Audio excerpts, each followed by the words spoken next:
자, 먼저 관절염에 대한 질환부터 좀 이야기를 해주신다면요.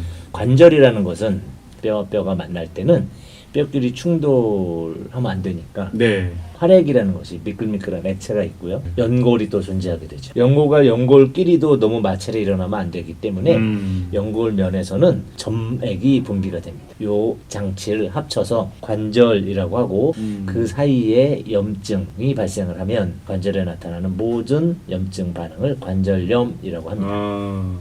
이 관절의 염증은 왜 생기는 겁니까? 가장 많은 경우는 연골에 의한 부분이고요. 예. 그 외에도 연골을 감싸고 있는 다른 조직들, 뭐 인대, 건 같은 것들이 손상을 받기도 하지만 대부분은 이제 연골 손상이 장기화되면서 관절이 좁아지고 관절의 움직임을 버티지 못하면서 이제 통증이 발생하게 되죠. 근데 연골의 손상이 장기화된다는 건 무슨 의미입니까? 급성적으로 발생했느냐, 예. 만성적으로 발생했느냐로 나누게 되고요. 예. 외상, 충격에 의해서 부딪히는 대부분의 것들은 급성으로 오게 되고요. 만성 퇴행성 변화라고 해서 가장 많은 관절염은 노화에 의한 것입니다. 단순히 노화에 의해서 자연스럽게 관절이 좁아지는 것은 노화라고 표현을 하고 너무 많이 사용을 해서 노화가 빨라진 것은 퇴행이라고 하는데 이런 모든 관절염을 퇴행성 관절염이라고 해서 관절이 있는 모든 뼈에 발생을 하고요. 이것이 그냥 뼈 자체에 발생하면 퇴행성 척추염이라고도 하죠. 그리고 가장 만성적으로 진행되는 것의 다른 하나가 류마티스 관절염입니다. 류마티스 관절염은 자가면역성 질환이 되겠고요. 예. 그래서 자가면역성 환자들은 면역 치료를 하게 되겠고 퇴행성 같은 노화에 의한 관절염은 한방에서 노화 방지라든지 퇴행을 촉진하는 자세를 피한다든지 하는 방법을 통해서 고치게 됩니다. 보통 오늘같이 비 오는 날 이게 아무래도 어떤 습도, 네. 기온 이런 거 연관이 좀 심한가 봅니다. 통증 같은 게. 제일 먼저 영향을 주는 것은 기압입니다. 날이 구질구질하다는 것은 저기압을 뜻하게 되겠죠. 내 주변의 공기가 다른 먼 지역, 감싸고 있는 지역보다 예. 압력이 낮아지는 상태를 저기압이라고 하거든요. 내 몸 안에는 대기압과 평상시 평균 기압과 같은 압력을 유지하고 있는데 네. 외부 기압이 떨어짐으로써 예. 다른 근육이나 인대는 영향을 잘 안 받지만 관절강 안에 있는 관절액들은 액체이기 때문에 예. 압력 기압에 의해서 늘었다 줄었다 하게 됩니다. 근데 보통 사람은 괜찮은데 예. 연세를 드셔서 퇴행해 왔거나 손상을 입었던 다쳤던 부위의 관절은 예. 염증이 존재하게 되고요. 그 염증 부위를 장액, 그 안에 있는 관절강액이 팽창하면서 누르게 됩니다. 이런 현상이 가장 통증의 주범이 되겠고요. 또 하나는 이제 습도의 영향을 많이 받으시는 분들, 장마철 시기가 되면 예.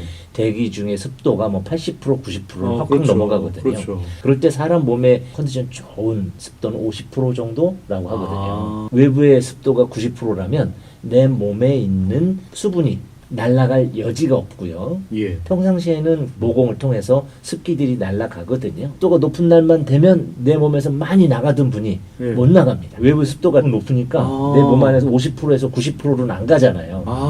그렇게 되다 보니까 체액이 정체 상태가 되고 평소 날아가던 수분이 몸 안에 저류가 됨으로써 예. 관절에 압력을 행사하게 되고요. 그래서 통증이 이제 유발되는 거죠. 이 두 가지가 가장 많습니다. 보통 관절염에 걸리기 쉬운 어떤 분들의 특징이랄 게 있습니까? 가장 기본적인 경우는 관절을 많이 사용하시는 분이겠고요. 두 번째는 체중이 많이 나가시는 분들이 있겠습니다. 예. 세 번째는 음주라든지 염증을 유발할 만한 환경이 예. 불합리할 때 나타나게 되겠죠. 등산 같은 경우는 어떻습니까? 안 좋죠. 건강하신 분들은 등산이 도움이 되지만 예. 관절염이 있는 분들은 예. 등산을 자제하셔야 합니다. 그런 다음에 염증이 가라앉고 나서 통증이 사라진 다음에 예. 등산을 권해드리죠. 체중은 뭐 당연히 그 어떤 압력을 많이 받게 되겠죠. 비만이 가장 큰 주범이기도 합니다. 관절염에는. 그러니까 술 얘기하셨는데 염증에서 술은 즉각적인 반응을 보이고요. 자꾸 반복되면은 백혈구의 수치도 준다고 하고 염증 물질을 더 활성화시키기 때문에 예. 술을 먹자마자 심해집니다. 그래서 술 드시고 난 다음날 급격히 악화되는 양상을 보이시겠고요.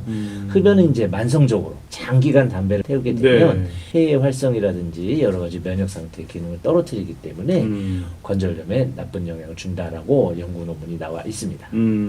한방에서는 보통 어떻게 치료를 합니까?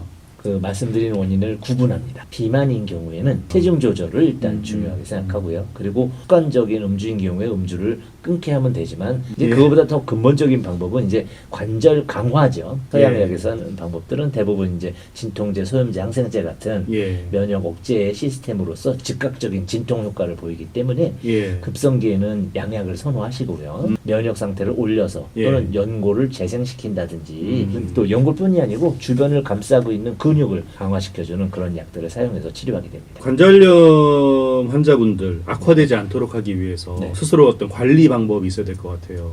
관절염은 쉽게 생각하시면 됩니다. 무게와의 전쟁이다. 예. 음주보다 비만을 더 먼저 지적한 이유는 음주는 음주한 다음 날만 영향을 주게 되는데 예.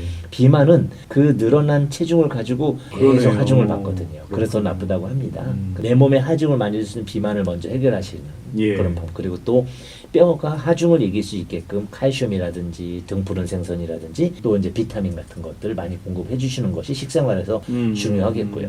또 하나는 안 좋은 자세를 자꾸 취하게 되면 하중이 한 군데에 몰립니다. 예를 든다면 걷는 것보다 예. 오래 서 있는 것이 관절에 더 안 좋습니다.